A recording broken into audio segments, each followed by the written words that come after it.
Trent, we've had a mild winter, and it seems like the last several have been very mild winters. Is this what we can start to expect in climate change? Yeah, the last several winters have been pretty mild here, and we've had stretches of really cold temperatures. It proves that weather variability is important. We can still get very cold here in the state, but overall, when we look at the winter as a whole, we have seen a string of very mild winters. Now, historically, the trend is for winter warming, for milder winters overall over the last 100 years. When we look out over the next 100 years, and the projections that models tell us is a continuation of that trend for more mild winters overall. So I think that it still gets cold here. We can still have some extreme winters, and when it comes to impacts, all it takes for health impacts or for fruit trees or anything else is just a couple of days below some pretty intense temperatures, which we can get to. But overall, it's likely that we're going to continue to experience more of these, what we consider mild winters into the future.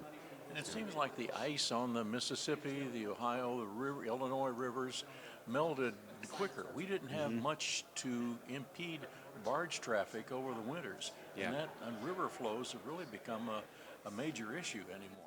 Yeah, I mean we had an ice dam set up and flood, I think in Kankakee and Will counties, but that was the only one that I heard of. That ice melted very quickly. The soils thawed pretty quickly.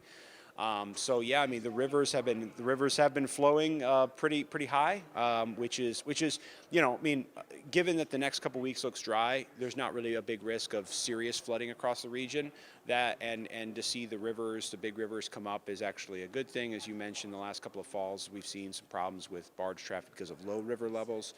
So that'll help kind of put some juice into the system to keep the barge traffic moving.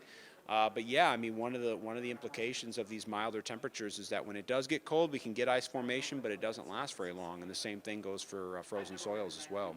And those frozen soils, farmers are going to be looking to get in the field soon anyway. I know at least the soybean people like to experiment with March. Yeah. But as far as spring, we've had, at least the groundhog says we're going to have an early spring.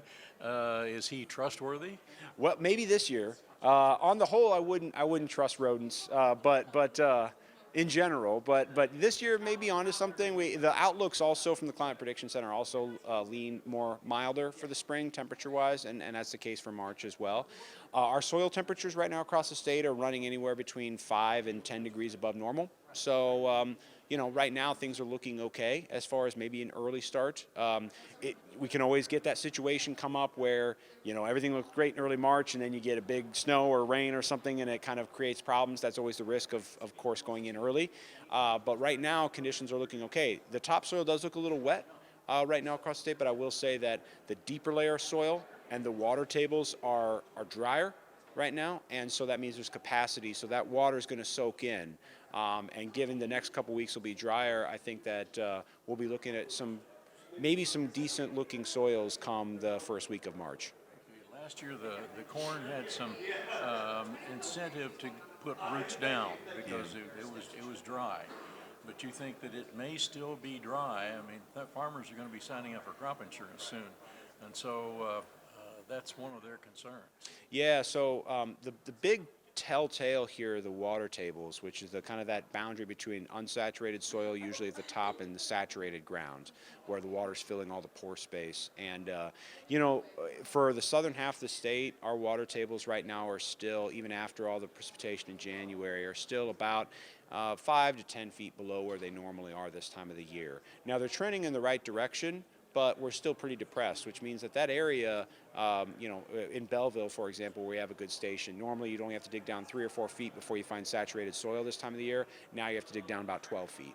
So what that means is that area between that 3-foot and 12-foot distance is unsaturated, which means it has capacity to take in that water. That's good news insofar as that if we get heavier rain in March, it'll soak in better because it won't just be saturated all the way down. The bad news is that if we don't get that spring rainfall very well, we don't get that replenishment, that water is going to be a lot deeper and in some cases beyond the reach of corn roots that are even fully developed. And so that only becomes a problem if we run into drought in the warm season. If we're wet in June, July, August, it doesn't matter how much water is in the ground because you're getting water consistently replenished. But if we do run into problems with drought in the summer and our water tables remain depressed, that's when we start to see maybe some issues with corn. Well, so that remains to be seen. What we'd like to see, as always the case in spring, from an agricultural standpoint, is threading the needle of getting enough water, replenishing those soils, but not getting so much that it's impeding field work and causing flooding. So we'll see how we can do this spring. Yeah. Speaking of field work and rainfalls and variations, there's an organization out there that farmers may be interested in called CocoRaws. Yeah. That's a strange word, but I think it's an acronym, but I don't know for what. Yeah, so it's Community Hail, Rain, Snow Observing Network. I'm not sure if I got all the ones right, but CocoRaws is a citizen science initiative with thousands of people all across the country, including about 1,000 here in Illinois, who measure rain at their homes.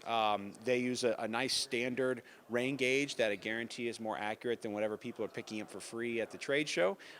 With rain gauges, you get what you pay for. This one's $35 online, and it's very accurate.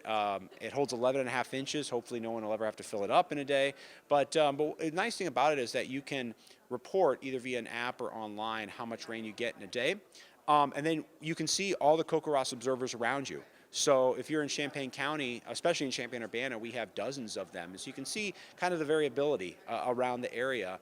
Also, that information goes directly to the National Weather Service. It goes directly to myself and others for federal and state agencies to help with drought monitoring, condition monitoring. So when we get either a drought set up where we may get some patchy rain, you know, those situations where you've gone months without good rain, you get a cloud pop up and it drops an inch for one lucky person and nothing for anybody else. Well, knowing that no rain dropped around that area is just as important as knowing how much rain fell in the area that did get it.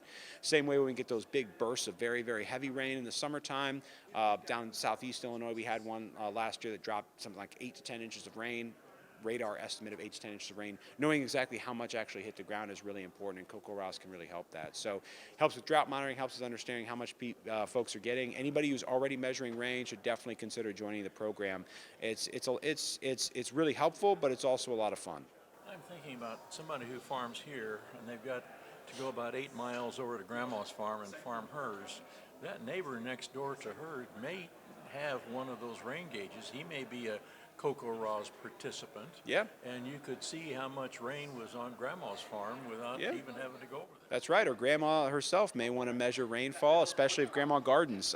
Being a gardener myself, you really shouldn't be using the nearest National Weather Service location or a cheap rain gauge to measure rain, because you want to know exactly how much is going in. So, like I said, it definitely can help with production, but it's a fun thing to do as well, to see how much rain you're getting.